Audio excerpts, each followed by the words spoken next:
Who knew that playing an ex-convict would take me all around the globe?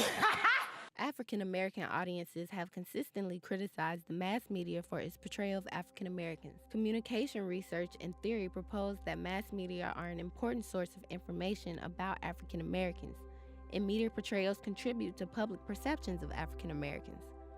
As Dr. Jeanette Dates has written, images of African Americans on television may cause audiences to conceive, alter, or reinforce their beliefs and opinions about blacks. As Taraji P. Henson notes about her Empire character Cookie Lyons, images of African Americans on television and film aren't always positive.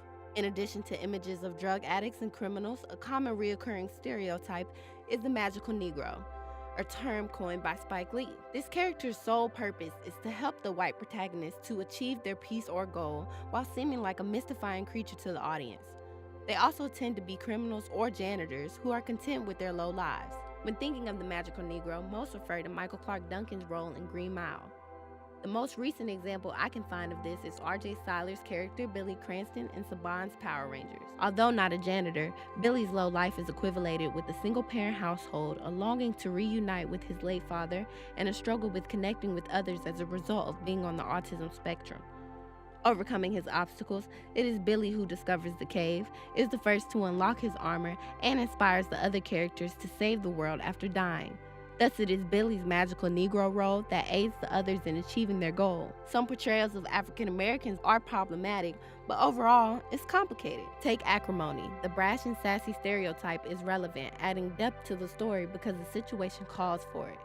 Losing her husband to infidelity, the angry black woman stereotype represented by Henson's character was needed to move and uphold the story. Kevin Hart's character in Jumanji 2 brings a connotation of minstrel performances portraying African Americans and exaggerating the faults and stereotypes associated with them during the 19th century. Hart's performance, however, is superb and comedy is what he does. Taking a deeper look, Hart's character in Jumanji 2 challenges the perception of racial bias.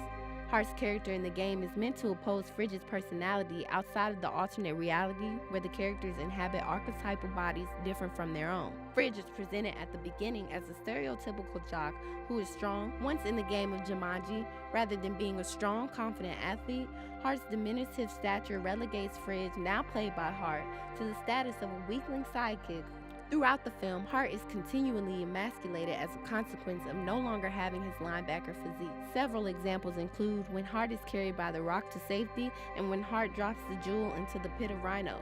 Where other movies like Rush Hour depict African Americans as silly beings lacking common sense for the entertainment purposes of whites, Jumanji 2 struggles with the concepts of black masculinity. Images of violent African American men are broken down as Kevin Hart's smaller stature, clumsiness, and silliness contribute to a differing picture of blacks. Throughout the film, Fridge is depicted as inferior to his white counterpart, Spencer, in various ways such as intellect and physical ability. Despite emasculating Hart as an African American male, Fridge's struggles throughout the alternate reality are critical to his personal development. Unlike minstrel shows, the depiction of African Americans in Jumanji 2 targets Fridge's character in the story and not the African American culture as a whole. By the end of the film, Fridge realizes his faults and insists on changing for the better. How we perceive and interpret the world around us is mainly through television and film, and representations of unknown cultures influence our perceptions of them.